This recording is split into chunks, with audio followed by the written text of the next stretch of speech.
Selamat malam kelas 8. Hari ini Bu Irma akan memberikan pembahasan tentang ulangan harian prakarya yang terakhir dengan materi pengolahan bahan setengah jadi dari SKU menjadi makanan ya. Ini tentu saja akan masuk ke PTS besok Senin. Jadi tolong diperhatikan ya.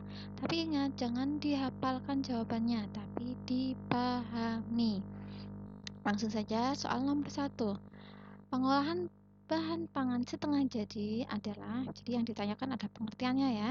Jawabannya adalah A, mengolah bahan baku pangan dengan proses pengawetan ya.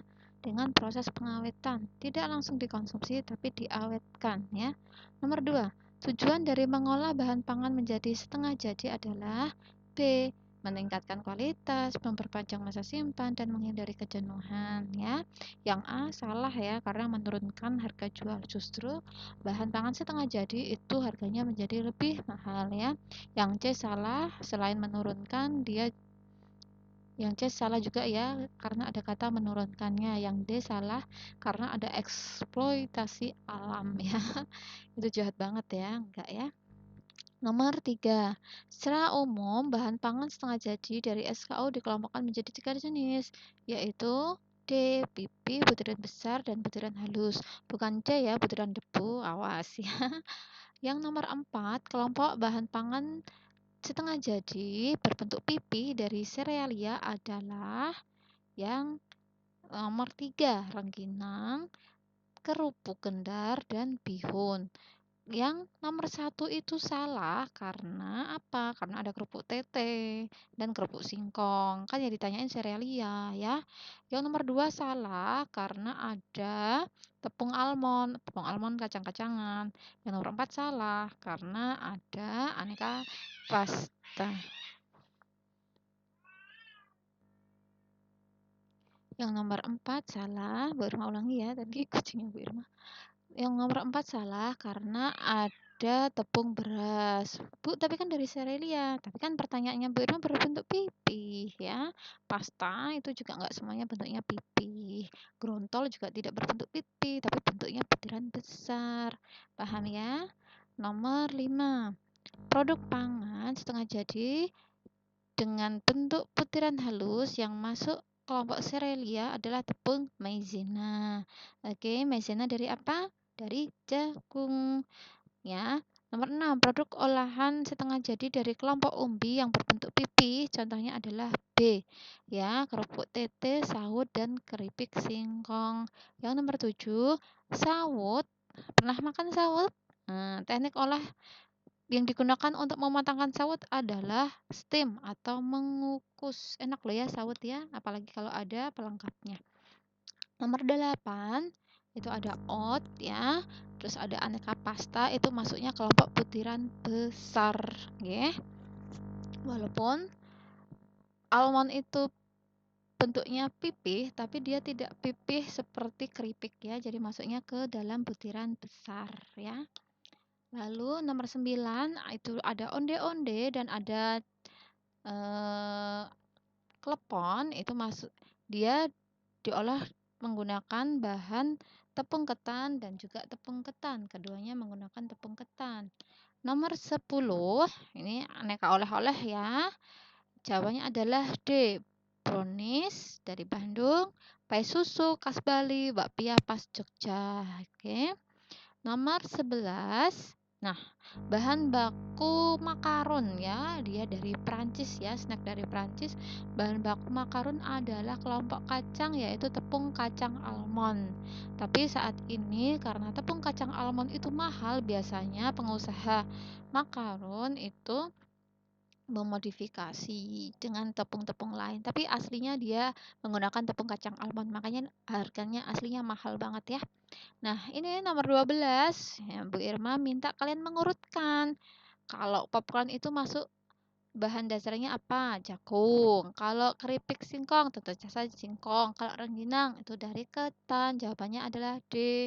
Nomor 13, kerupuk opak dan kerupuk tete adalah olahan pangan setengah jadi dengan bahan dasar singkong ya. Nomor 14, tiwul ya, bahan dasar setengah jadinya adalah gaplek ya, bukan geblek ya. Nomor 15, ada tahu, ada tempe, ada oncom, itu adalah bahan dasarnya kacang-kacangan. Nomor 16, kluwek itu adalah salah satu pengawet alami ya. Nah, yang sering diawetkan menggunakan kluwek adalah ikan, biasanya di daerah pesisir ya, ada di Banten ya, kalau setahu Bu Irma. Nomor 17, pengawetan bahan pangan secara alami yaitu dengan pendinginan, pemanasan, dan pengeringan ya harusnya ya. Disebut juga dengan pengawetan afisik. Nomor 17 kok Bu Irma tipe ini soalnya, tapi nggak apa-apa lah ya. Tolong dimaklumi.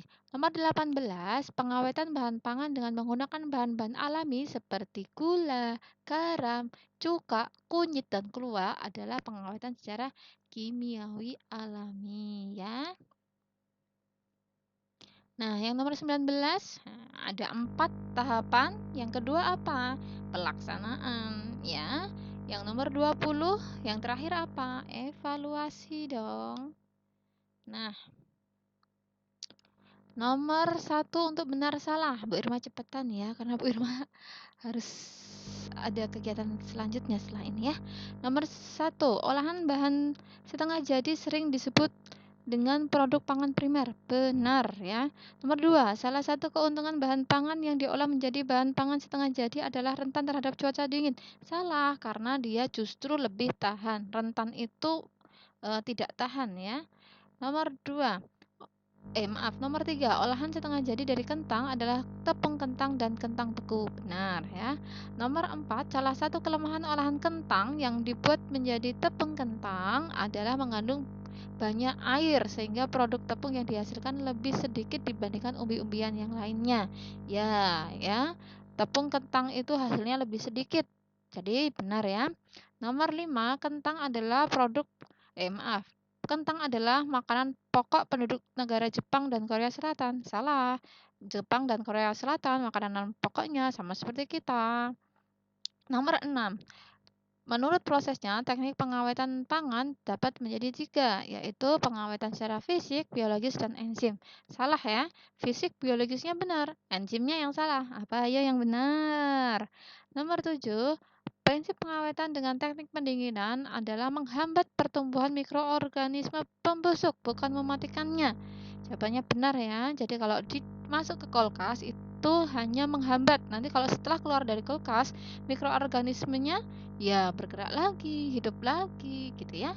Nomor 8, teknik pengawetan secara kimiawi digolongkan menjadi 2, alami dan buatan. Salah satu pengawetan alami adalah garam. Nah, contoh olahannya adalah telur asin dan selai.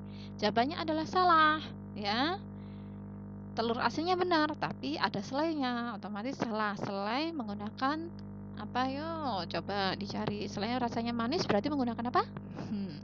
Nomor 9, saat melakukan pengawetan dengan teknik pengasapan, maka sebelumnya didahului oleh proses pengeringan dan pengasinan. Jawabannya adalah benar ya. Nomor 10, 4 rasa dasar yang dapat dirasakan oleh lidah manusia adalah manis, asin, asam, asin, dan pahit. Jawabannya benar. Nah, sekian dari Bu Irma, semoga bermanfaat. Tolong ya sekali lagi dipahami, dibaca lagi buku paketnya, buku LKS-nya, dan Bu Irma kasih informasi besok kalau kalian sudah klik soal, sudah muncul timernya, sudah muncul soal dan waktunya, jangan sekali-sekali keluar atau out dari laman tersebut ya. Karena apa? Karena nanti kalian tidak bisa mengerjakan lagi kalau sudah close dari laman tersebut. Kalau ada apa-apa silakan chat Bu Irma, tapi harap bersabar. Pas saat ujian itu pasti banyak yang konfirmasi, jadi Bu Irma mungkin agak lama. Terima kasih, selamat belajar, jangan bergadang, sampai jumpa.